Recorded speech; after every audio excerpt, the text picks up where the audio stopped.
You know, in reviewing the film last night and this morning, one of the things that we had to do going into that game is win the turnover takeaway battle, which we did.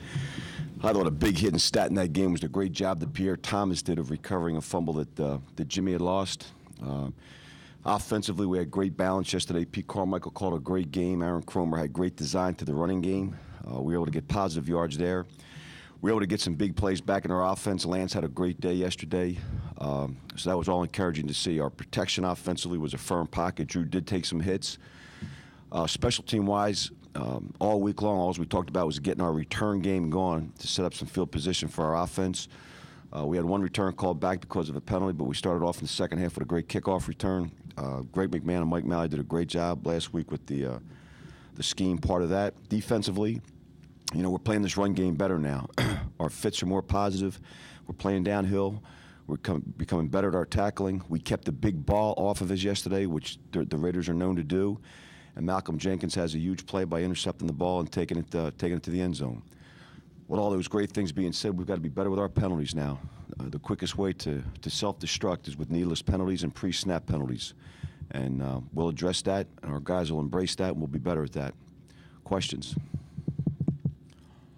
Joe, as you watch this team over the last 3 or 4 weeks, is it reminding you defensively any of the 2009 team in that, you know, you're starting to create turnovers and be, you know, take advantage of things like that? You know, I really haven't thought about that. I mean, every year, you've heard me say it a million times, every team has a personality of its own. I think that the players that we have on defense have truly bought in to what we do here and how we do things.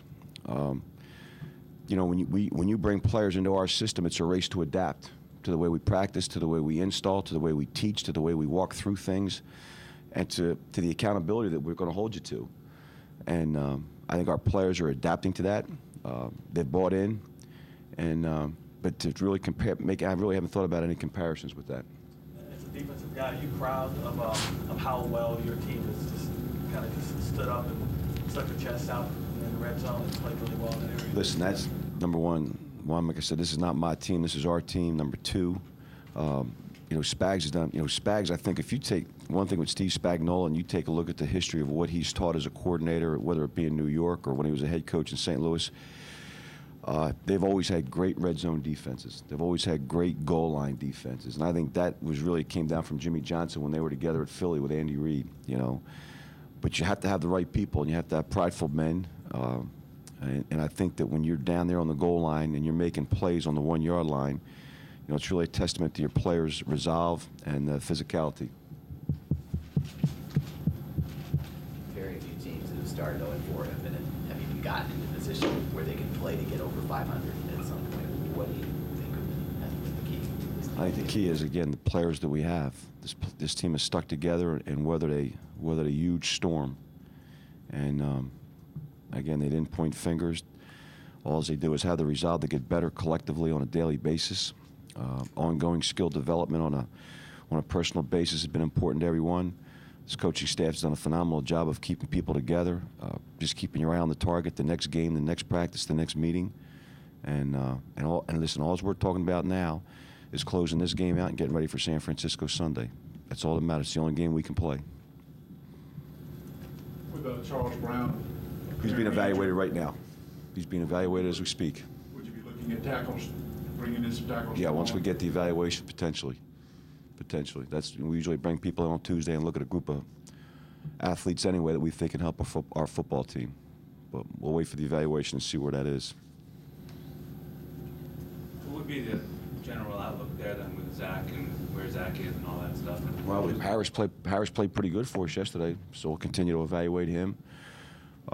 You know, we like Olsen. He's got real good athleticism. He may be just a little bit undersized, and you like a guy with a little bit better arm length.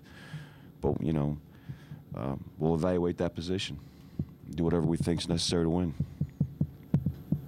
Joe, was there a little bit too much made of the payback for last year's San Francisco game? Listen, they eliminated us in the playoffs last year. They beat us last year in the playoffs. At the end of that game, you know, our hearts were off to them. We had won 14 games. you take a look at where they were statistically a year ago when they beat us. I've never seen numbers like that. You know, how they had stopped the running game, the way they were forcing turnovers. I think at the time they were like plus 30. Their special teams were #1 in the National Football League. So listen, we ran into a buzzsaw last year and they beat us. That being said, this is a new season. This is a new set of challenges. This is a whole new week, and this is our next opponent. You know. The success you guys have had in November, is it just a matter of your team understanding that now is the time to kind of separate yourself? I think it's the process. I think it's if you come in every day as a player and try to get better, and you come in every day and try to get better as a team, by November, you kind of define who you are, what you do best, and you gain a little bit of confidence. Now, that being said, I know what our November records have been. The past doesn't dictate the future. It's going to take another great week for a hell of a team coming in here. It's going to be a big challenge. Joe, you've made so much teams sticking together and so forth. Where does that come from? I mean, some teams I think don't advance like that. I think this. I think since Sean and Mickey came together here in '06, we made a concerted effort to make sure that we brought guys in here of character and integrity, to whom winning was important to, and had that innate ability to put the team and the team's goals above their own personal goals. So when you have a locker room full of guys that are like that, and there's a lot of guys in this locker room now that played together for 6.5 years, 5 years, 4 years, there's a true accountability to one another in that locker room. And so when you're able to get the right people each and every year to go on this journey with, that gives you a pretty good chance. Any particular people you point out for their leadership? I think it's pretty obvious, isn't it? I mean, you're here every day. I think this quarterback we got's pretty good. I think number 51, this linebacker, is pretty good. And I think 50's been a great acquisition. 91, that's all he does is lead. 27's a voted captain on this football team. Zach Streif, you know, got the groin injury, has a hard time walking, but he wants to be on the sideline with his teammates yesterday and help any way he can. Number 73, all he does is lead by example. So, listen, there's a big cast of characters here, man. I mean, Marcus Colston, when does he ever let you down? Lance Bourne might be playing the best football of his career right now. These guys have been here a long time and have won a lot of games together, and they're accountable to one another. And I think that's not only the fun, but that's the pressure every week of our coaching staff, is to make sure we don't let them down. Provide them with a plan and a roadmap that gives them the best chance to succeed and compete on Sunday. Do you think that one mark of a person's potential in the league is how well they play after getting their first big contract, i.e. Lance Moore? I don't know that. I haven't tracked that. I know this, that anybody that's Mickey has given a big contract to here, we try to do the people that have been in this building that we know about, that we've been with them from day one, and reward those people that have sweated and shed blood for you and trying to make this program what it is today. I don't think that there's any of the guys that we've had here since '06 have any sense of entitlement, that hey, their next game is the most important game, and they all believe in what have you done for me lately. After the Green Bay game, y'all got to 0-4. Eric Romer used the climbing the mountain analogy. Would you consider yourselves at the top of the mountain climb, or are y'all just still traversing it? Man, you got to be kidding me. We're 10 games into a season. We're 500. We've got miles to go. We've got weeks to go. We've got miles to go. We're nowhere near where we need to be. We're nowhere near where anyone on this team wants to be. That's why every practice and every meeting and every chance you have to get better is critical. I mean, man, it's a marathon. You mentioned Pierre's fumble recovery. It was him and about four guys, and he was the most alert guy. What does that say about him?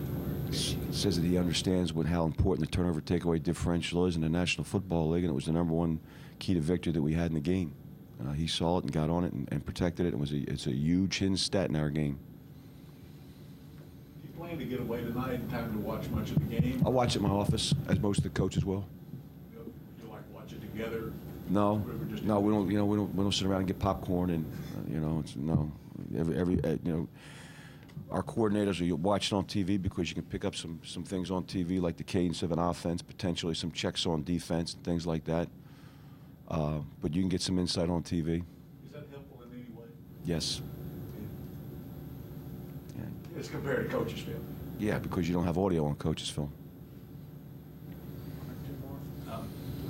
Although 0-4, It's going to be another hard question whenever you start using your hands. Sorry. So this will be another in-depth question. although 0-4, Morally safer.